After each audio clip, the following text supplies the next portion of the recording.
Telugu digital media network లో political కేటగిరీలో number 1 కేవలం 72 గంటల్లో 1,50,00,000 వ్యూస్ పైగా పాపులర్ టీవీ నెట్వర్క్. కేసు పెట్టడమే కాకుండా రాజశేఖర రెడ్డి గారు చనిపోయిన రాజశేఖర రెడ్డి గారి పేరుని ఎందుకు చేర్చారు, ఇవన్నీ ఆవిడ ఆలోచించుకోవాలి. సో అది ఒక సరే, అది కరెక్టా కాదా అనేది ఎవరిష్టం అన్నది. రాజకీయాల్లో ఇలాంటివి జరగవంటే జరుగుతాయి. అన్నదమ్ములు తగాదాలు ఉంటాయి, తల్లి కొడుకులు, తండ్రి కొడుకులు, ఇట్లా చాలామంది రకరకాలుగా పోటీ చేసే సందర్భాలు, రాజకీయంగా విభేదించే సందర్భాలు ఉంటాయి కూడా. ఎందుకు ఇప్పుడు తిరువురులో టీడీపీ ఎంపీ కేసీఆర్ నానికి ఆయన బ్రదరు చిన్నీకి మధ్య గొడవలు కూడా జరిగి కొట్టుకున్నారు కదా, వాళ్ళ వర్గీయులు 2 వర్గాలు. మరి అది చంద్రబాబు గారి కుటుంబంలో చిచ్చు పెట్టినట్లే కదా దాని ఆ లెక్కన. ఇంకో నానికి వ్యతిరేకంగా ఆయన సోదరుని ఎంకరేజ్ చేయడం ద్వారా ఆయన చెప్పే తీరి ప్రకారం అయితే. సో రాజకీయాల్లో అయితే బట్ చిన్నీకి ప్రజాస్వామ్యబద్ధంగా రాజకీయాల్లోకి వచ్చే అధికారం లేదంటే ఉంటుంది. సో అట్లాగే ఇక్కడ కూడా షర్మిల గారు కూడా రాజకీయాల్లో రావడం తప్పు కాదు. కాకపోతే ఆవిడ తను ఎంచుకున్న దారిని ఆవిడే మార్చుకున్నారు. దానికి కారణం ఆవిడ చెబుతున్నట్టు తన వల్ల కాంగ్రెస్ గెలిచిందని చెప్పడం భ్రమ. ఆవిడ ఎక్కువగా ఊహించుకోవటమే. ఎందుకంటే ఆవిడకి నిజంగా అంత శక్తి ఉంటే ఆవిడ కాంగ్రెస్ వాళ్ళు పిలిచి 10 సీట్లు ఇచ్చుండేవాళ్ళు కదా, ఇవ్వలేదు. పైగా రేవంత్ రెడ్డి అన్న ఆయన ఏమన్నాడు, అసలు నువ్వు ఇక్కడ రాంటే వీల్లేదు, మీరు పోయి ఆంధ్ర చూసుకోండి అన్నారు. మీరేమన్నారు, నేను ఇక్కడే పుట్టాను, ఇక్కడే పెరిగాను, ఇక్కడే కోడలుగా ఉన్నాను, నేను ఎందుకు వెళ్తాను. సో అక్కడే మాట మారిపోయింది. సరే, ఆ తర్వాత పోయి నిలబడ్డారా సరిగా గట్టిగా, వ్యవస్థీకృతం చేసుకోగలిగారా పార్టీని, గ్రామ స్థాయిలో నిర్మాణం చేసుకోగలిగారా, ఇవేమీ చేసుకోలేకపోయారు. సో అందువల్ల అక్కడ అయితే ఒకే ఒక సందర్భంలో దేశవ్యాప్త దృష్టిని ఆకర్షించారు. అక్కడ ఈ ధర్నా చేసినప్పుడు ఆవిడ కారులో కూర్చుంటే ఆ టో వెహికల్ వచ్చి లాక్కెళ్ళిన సందర్భంలో దేశవ్యాప్త దృష్టిని ఆకర్షించారు. ప్రధాని మోడీ గారు కూడా ఆ విషయంలో స్పందించారని అప్పట్లో వార్తలు వచ్చాయి. సో దాన్ని నిలబెట్టుకోవటంలో ఆవిడ విఫలమైంది. వచ్చినటువంటి గ్లామర్ని నిలబెట్టుకోవటంలో ఫెయిల్ అయింది. చివరికి ఆవిడ పాలేరులో పోటీ చేస్తానికి అక్కడ ఇల్లు కూడా కట్టుకుంటాను ఏర్పాటు కూడా చేశారు. చివరికి అక్కడ కూడా పోటీ చేయలేకపోయారు కదా. సో ఇవన్నీ కూడా ఫెయిల్యూర్ సంకేతాలు. పైగా నేను పోటీ చేస్తుంటే కాంగ్రెస్ గెలవదు అని అనుకుంటే భ్రమ. కాంగ్రెస్ గెలవటానికి కేసీఆర్ మీద ఉన్న వ్యతిరేకత ప్రధానమైన కారణం. కాంగ్రెస్లో కొంత జాగ్రత్తగా వాళ్ళు రేవంత్ వీళ్ళంతా కలిసి గ్రూప్ తగాదాలు లేకుండా కింద మీద పడి వాళ్ళు క్యాండిడేట్స్ అవన్నీ జాగ్రత్త చేసుకుని వాళ్ళు అయినా కూడా అత్యవసరంగానే గెలిచారు. పైగా ఈవిడ గెలిస్తే 10,000 ఓట్లు ఈవిడ కలిస్తే నియోజకవర్గంలో 10,000 ఓట్లు వస్తాయనడానికి ఆధారాలు లేవు. ఇంతవరకు ఎప్పుడైనా పోటీ చేస్తే కదా ఆధారం. పైగా అసలు మీకు నియోజకవర్గాల్లో క్యాండిడేట్లే లేరు. సో అవన్నీ కూడా అయినప్పటికి కూడా ఆవిడ క్లెయిమ్ చేసుకుంది. కాంగ్రెస్ వాళ్ళు కూడా లోపల నవ్వుకుని బయటికి మేరకుండా ఆవిడుకుంటారు.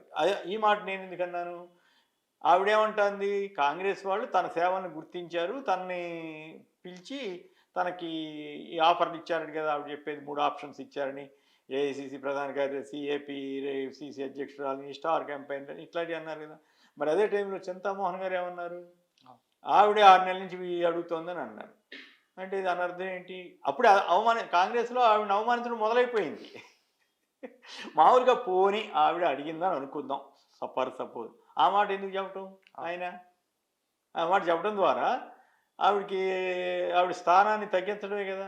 సో ఆ విషయం ఆవిడ అర్థం చేసుకోవాలి. ఇకపోతే ఆంధ్రప్రదేశ్లో కూడా కాంగ్రెస్ని అధికారంలో తీసుకొస్తామనడం అది ఒక పెద్ద ఏమంటాము జోక్ ఆఫ్ ది, అప్పుడే 2024లోనే పెద్ద జోక్ కింద తీసుకోవాలి. ఎందుకు, ఇక్కడ మొన్న వచ్చింది 1% 2% కూడా లేదు కదా.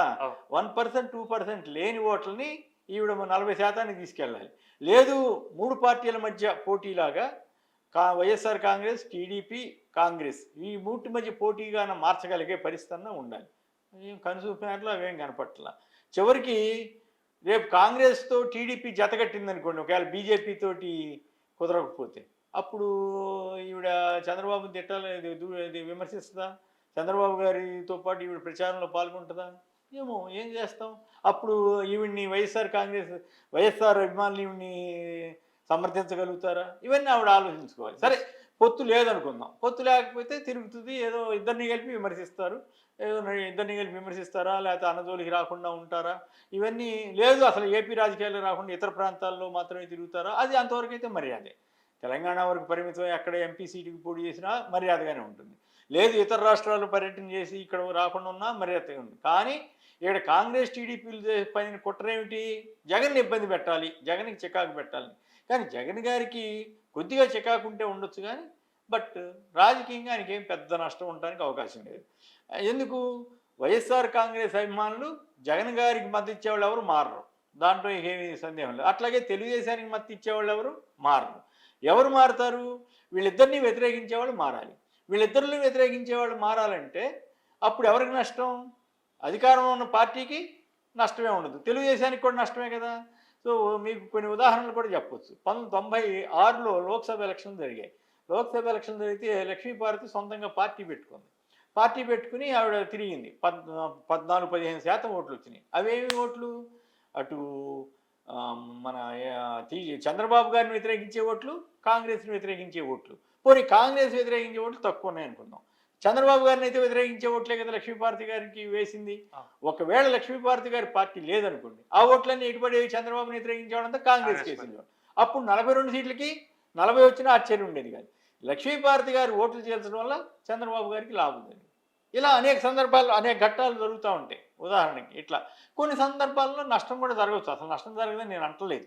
కానీ ఎక్కువ సందర్భాల్లో ఇలా కూడా జరుగుతుంది అనేదానికి ఇది ఒక దృష్టాంతం నేను చెప్పడం జరిగింది. ప్రజారాజ్యం వచ్చినప్పుడు కూడా ఇట్లాగే కాంగ్రెస్ నష్టం అనుకున్నారు, కాంగ్రెస్ కొద్దిగా నష్టం జరిగింది, కానీ తెలుగుదేశానికి ఎక్కువ నష్టం జరిగింది. సో రెండు రకాలుగాను. ఉదాహరణకి శ్రీకాకుళం నుంచి కృష్ణా జిల్లా వరకు తెలుగుదేశానికి ఎక్కువ నష్టం జరిగింది. శ్రీకాకుళం జిల్లాలో మెజారిటీ సీట్లు ప్రజారాజ్యం వల్లే టీడీపీ ఓడిపోయింది. కృష్ణా నుంచి నెల్లూరు వరకు కాంగ్రెస్ నష్టం జరిగింది, కానీ తెలుగుదేశానికి జరిగిన నష్టంతో పోలిస్తే ఇది తక్కువ. సో ఇవన్నీ పోల్చి చూసుకున్నప్పుడు ఇట్లా ఈ విశ్లేషణలు సహజంగా వస్తాయి. సో అందువల్ల కాంగ్రెస్కి 1-2% లేని కాంగ్రెస్ని తాను అధికారంలో తీసుకొస్తాను అని భ్రమపడితే ఊరికే అక్కడ ఢిల్లీలో మరి ఆ స్థాయిలో మాట్లాడకపోతే బాగోదు కాబట్టి మాట్లాడచ్చు. కానీ బహుశా కాంగ్రెస్, షర్మిల గారిని నేనేం అంటలేదు, షర్మిల గారికి మాట్లాడలేదనో లేకపోతే ఆవిడనే నేను కించపరచట్లేదు కాంగ్రెస్ వాళ్ళకి. మళ్ళీ నేను చెప్పేది ఏంటంటే షర్మిల గారి వల్ల కూడా అది పెరగగలిగే పరిస్థితి కాంగ్రెస్కి లేదు. అంటే జనంలో అంత వ్యతిరేకత ఉంది కాంగ్రెస్కి, కాంగ్రెస్ పట్ల చెప్పడం అవుతుంది.